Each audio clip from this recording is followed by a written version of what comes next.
la Laura Borràs, La foguera de les vanitats, una novel·la de Tom Wolfe que va marcar tota una època.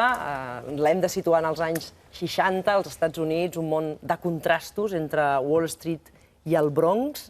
Parlem d'ella. Molts de nosaltres aquí, qui hem estudiat periodisme, possiblement en alguns casos va ser lectura obligatòria, però és una lectura que recomanem nosaltres des d'aquí, des dels matins. I després anar a veure la pel·lícula. I després la pel·lícula, pel·lícula absurda. Sí, l'absurda, realment, la pel·lícula no fa gens de justícia al que és la novel·la, perquè la novel·la, i aquí diu que és la gran novel·la de Nova York, suposo que hi haurien d'altres aspirants, però amb permís de Paul Auster, sobretot, però és evident que Tom Wolfe té aquesta voluntat. Hi ha el periodista sota que vol fer la crònica d'una determinada societat. I aquí ens mostra no Nova York, la idea típica i tòpica de Nova York, sinó totes les Nova Yorks que pot haver-hi. I aleshores aquí ens mostra un món de contrastos en els quals uns yuppies rics de Park Avenue trien una sortida equivocada. I això és determinant, en aquest cas, per la part detectivesca de la novel·la, que arrenca quan justament han triat una sortida equivocada i es troben en una Nova York, la del Bronx, que els és totalment desconeguda. És el xoc davant de l'alteritat, de dir on som i la sensació de la pèrdua més absoluta dins de la teva pròpia ciutat. És evident que Nova York té el tamany que té i engloba els diversos mons i les cares, totes les cares d'un, diríem, d'un...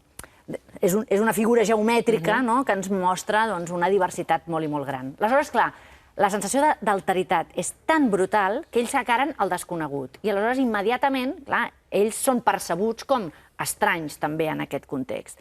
Dos joves negres s'acosten, el reclam és aquest cotxe, un Mercedes que val 30 i pico mil dòlars, per tant, està cridant l'atenció i s'acosten simplement a veure allò que ha passat. Com és possible que aquest cotxe estigui aquí? I aleshores els habitants, els ocupants del cotxe, se senten víctimes de la por i en una situació de supervivència, en aquest cas estaríem a la jungla, però la jungla d'asfalt i de vidre, doncs aleshores hi ha tot de malentesos i finalment la noia que ocupa el cotxe, que és l'amant d'aquest yuppie de Nova York, doncs arrenca i atropellen en aquest nano negre.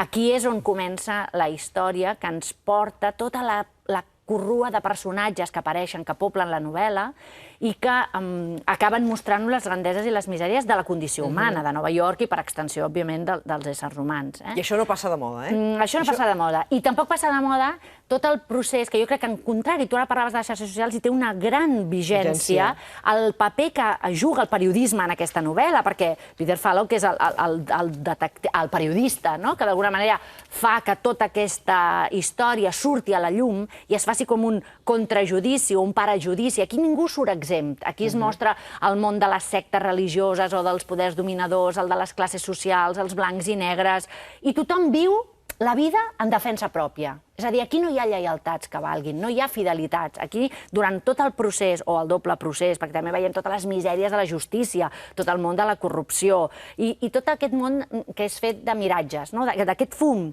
de la foguera de les vanitats, on al final tot crepita sota aquest fum i es veu la crueltat més absoluta. Deia Tom Wolfe que volia fer de cronista de la societat del seu temps. Jo crec que amb aquesta novel·la certament ho aconsegueix. És una novel·la que moltes persones tenen la sensació que els ha ofegat, que ens mostra tantíssims ambients i els contrasta d'una manera tan brutal. Hi ha un moment al començament, hi ha un epíleg demolidor, que és aquesta mirada sobre els fets, que jo crec que parlant del periodisme com a quart poder, parlant del periodisme i de la seva reinterpretació ara en clau de xarxes socials, com tothom esdevé periodista, com tothom es posiciona respecte de la societat, fa judicis en paral·lel al que està passant, i tothom sembla que sap tot el que passa i com es construeix aquí una trama. Jo diria que el protagonista, que en aquest cas seria el que li encolomen l'assassinat, perquè l'assassinat el comet la Maria Ruskin, la seva amant, és algú que al començament, quan ha passat això, vol avisar la policia. És a dir, se n'adona de com han estat les coses i vol avisar la policia. I la seva amant li diu, bueno, ara per què vols explicar-li això a la policia? Què els hi diràs a la policia? Interessant, la construcció ja del relat respecte dels fets que s'acaben de viure. Diu, no sé, les contaré lo que ha ocurrido. Y diu, Sherman, yo voy a contarte lo que ha ocurrido. Soy de Carolina del Sur y te lo voy a contar con palabras sencillas. 2 negrazos intentaron asesinarnos, pero hemos logrado escapar. 2 negrazos intentaron asesinarnos en la selva y hemos logrado salir de la selva. Y aún estamos vivos. Eso és tot.